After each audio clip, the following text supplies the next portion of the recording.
त्यत्रो रड सबै आधी गइसक्यो फेरि भित्र है। धेरै गहिरो छ यार यो त। आइ बा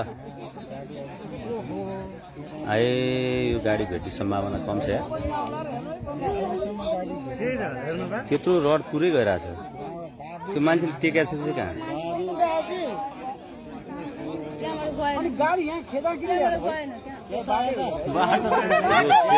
बाटो हो नि।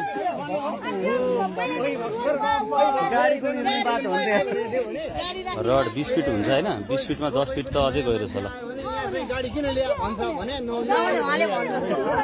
10 फिट चाहिँ गहिरो अझै तल गएको छ रड।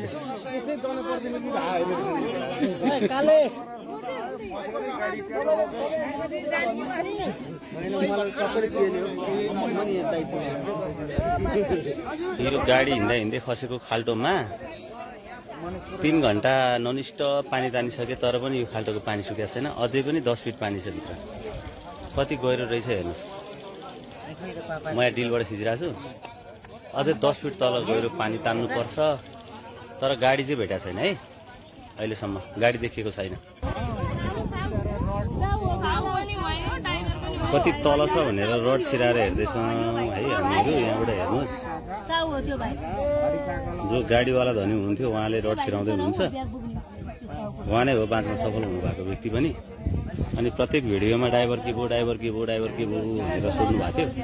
कमेन्टमा हेरिरहेको थिएँ मैले। तर ड्राइभरलाई केही पनि भएको छैन, सहचालकलाई पनि केही पनि भएको छैन।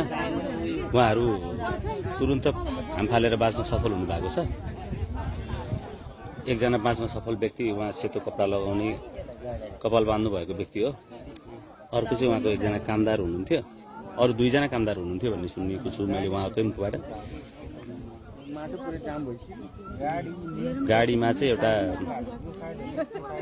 घाँस काट्ने मेसिन अनि खाली गाडी अनि त्यसमा 2 बोरा चोकर थियो भन्ने कुरा पनि उहाँको मुखबाट सुनेको छु है।